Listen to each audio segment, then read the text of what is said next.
జిల్లా పొన్నూరు నియోజకవర్గం రాజకీయం కొత్త టర్న్ తీసుకుంది. అక్కడ అప్రహిత విజయాలు సాధిస్తూ వచ్చిన టీడీపీ సీనియర్ నేత ధూళిపాళ్ల డబుల్ హ్యాట్రిక్ విజయానికి గత ఎన్నికల్లో వైసీపీ చెక్ పెట్టింది. ధూళిపాళ్లపై విజయం సాధించిన కిలారి రోసయ్యను ఎంపీ అభ్యర్థిగా పంపి ఈసారి అంబటి సోదరుడికి పొన్నూరు టికెట్ ఇచ్చారు జగన్. ఇదే ఇప్పుడు అధికార పక్షంలో ముసలానికి కారణమైంది. 10 ఏళ్లుగా పొన్నూరు వైసీపీలో యాక్టివ్గా ఉన్న సీనియర్ నేత ఈసారి కూడా తనకు టికెట్ దక్కకపోవడం, మళ్లీ స్థానికేతడి వైపే పార్టీ మొగ్గు చూపడంతో తీవ్ర అసంతృప్తితో కనిపిస్తున్నారు. ఇండిపెండెంట్గా బరిలో సొంత పార్టీకి ఝలక్కిస్తానంటున్నారు. ఇంతకీ ఎవరా నాయకుడు?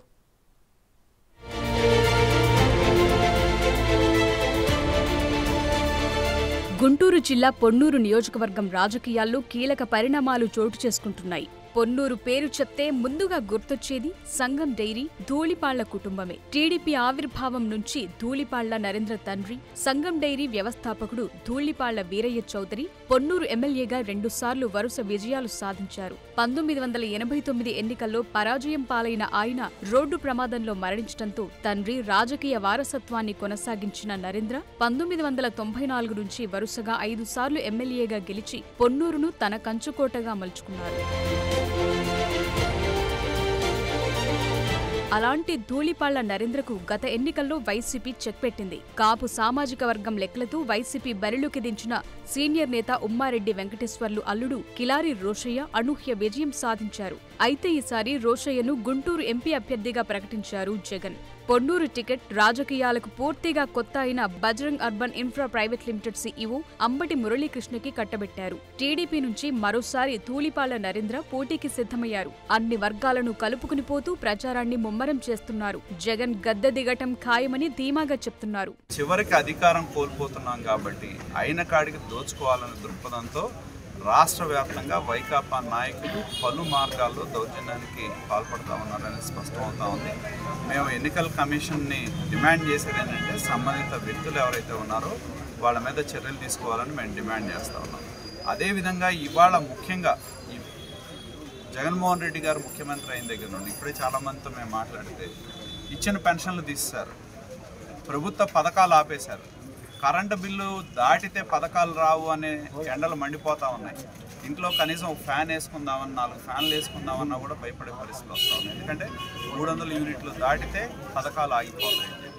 నిన్న ఒక పేద ముస్లిం మహిళ అడిగింది, నా ఇంట్లో 2 ఓట్లు కావాలి, నేను నా పిల్లలు 10వ తరగతి చదివితేనే ఈ పథకం అమలు అవుద్దనే ప్రశ్న వేయడం జరిగింది. అంటే ఓట్ల దగ్గరికి వచ్చేటప్పటికి ఎటువంటి నిబంధనలు లేవు. పథకాలు ఇచ్చే వరకు నిబంధనలతో చాలామంది అర్హులకి ప్రభుత్వ ఫలాలు అందకుండా పోతున్నాయి అనేది స్పష్టంగా కళ్ళ ముందు కనపడతా ఉంది. ఈ ప్రభుత్వం మీద, ఈ పాలన మీద ప్రజలు తీవ్రమైన వ్యతిరేకతతో ఉన్నారు.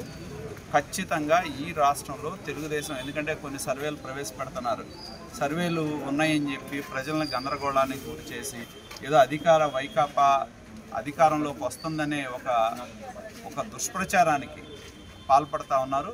ఎన్ని సర్వేలు చేసినా, సర్వే ఫలితాలు ఎన్ని తప్పుడు సర్వేలు మీరు ప్రకటించినా కూడా ప్రజలు ఇప్పటికే నిర్ణయం తీసుకోవడం జరిగింది. ఈ ప్రభుత్వాన్ని బంగాళాఖాతంతో గడుపుతారు. జగన్మోహన్ రెడ్డి చేసిన పాపాలు ఒక్కొక్కటి కూడా ఏ విధంగా అయితే ఇవాళ తెలంగాణ జరుగుతున్నాయో ప్రతి దాని మీద ఎంక్వైరీ చేస్తారు. మరోవైపు నాన్ లోకల్ అయినప్పటికీ వైసీపీ అభ్యర్థి అంబటి మురళి ప్రచారంలో దూసుకుపోయే ప్రయత్నం చేస్తున్నారు. ఎమ్మెల్యేగా కిలారి రోషయ్య చేసిన అభివృద్ధిని, జగన్ ప్రభుత్వం సంక్షేమ పథకాలను వివరిస్తూ నియోజకవర్గంలో పర్యటిస్తున్నారు. పొన్నూరులో మళ్లీ ముఖాముఖి పోరు ఖాయమని అనుకుంటున్న టైంలో వైసీపీకి షాక్ ఇస్తూ ఆ పార్టీ సీనియర్ నేత ప్రత్తిపాడు మాజీ ఎమ్మెల్యే రావి వెంకటరమణ సీన్లోకొచ్చారు. రావి వెంకటరమణ కాంగ్రెస్ నుంచి 2004లో ప్రత్తిపాడు ఎమ్మెల్యేగా పనిచేశారు. వైసీపీ ఆవిర్భావం నుంచి ఆయన జగన్ బాట పట్టారు. వైసీపీ ఇన్ఛార్జిగా పొన్నూరులో పార్టీ బలోపేతానికి కృషి చేశారు. 2014 ఎన్నికల్లో పొన్నూరు అసెంబ్లీ నియోజకవర్గం నుంచి పోటీ చేసి ఓడిపోయారు. 2019లో ఆయనకు టికెట్ దక్కలేదు. తనదైన లెక్కలతో ఉమ్మారెడ్డి అల్లుణ్ణి పొన్నూరు తీసుకొచ్చారు జగన్. ఎమ్మెల్యేగా గెలిచిన కిలారి రోషయ్య ఉద్దేశపూర్వకంగానే రావి వర్గాన్ని దూరం పెడుతూ వచ్చారన్న ప్రచారం ఉంది. దాంతో 2 గ్రూపుల మధ్య గ్యాప్ పెరిగింది. గతంలో టీడీపీ నేతలకు లీక్లిచ్చి కిలారిపై మట్టి మాఫియా ఆరోపణలు చేయించింది కూడా రావి వర్గం అనే అనుమానాలున్నాయి. వీటన్నిటిపై అధిష్టానానికి ఫిర్యాదులు వెళ్లటంతో క్రమశిక్షణ కమిటీ చర్యలకు సిఫారసు చేసింది. రావి వెంకటరమణ వైసీపీ నుంచి సస్పెండ్ అయ్యారు. అలాంటి రావి సడన్ గా పొన్నూరు పాలిటిక్స్ లో యాక్టివ్ అయ్యారు. తాజాగా పొన్నూరులో పర్యటించారు. వివిధ వర్గాల వారితో మీటింగ్లు పెట్టారు. ఈసారి కూడా వైసీపీ కొత్త వ్యక్తిని అభ్యర్థిగా ప్రకటించడంపై స్థానిక శ్రేణులు, కార్యకర్తలు అసంతృప్తితో ఉన్నారని మీడియా ముందుకొచ్చి చెప్తున్నారు. పార్టీలో ఉండి శాసనసభ్యుడిగా ఒక వేరే వ్యక్తి ఉంటే మనం మధ్యలో ఇంటర్ఫేర్ అయ్యి వాళ్ళకి సంబంధించి ఇబ్బంది పెట్టే కార్యక్రమం ఉంటుందని, గ్రూపులు చేసే కార్యక్రమం ఉంటుందని ఎక్కడ ఇన్వాల్వ్ కాలేదు. ఎక్కడ ఇన్వాల్వ్ కాని పరిస్థితి. పార్టీ నాయకులు, కార్యకర్తలు అనేక సందర్భాలు నా దగ్గరికి వచ్చి సమస్యలు చెప్పటం, మమ్మల్ని పక్క పెట్టేసే కార్యక్రమం జరుగుతూ ఉంది. అధికారంలోకి వచ్చిన తర్వాత అధికారంలో ముందున్నటువంటి పరిస్థితి కాదు. అధికారంలోకి వచ్చిన తర్వాత వేరే రకమైన పరిస్థితి ఉంది.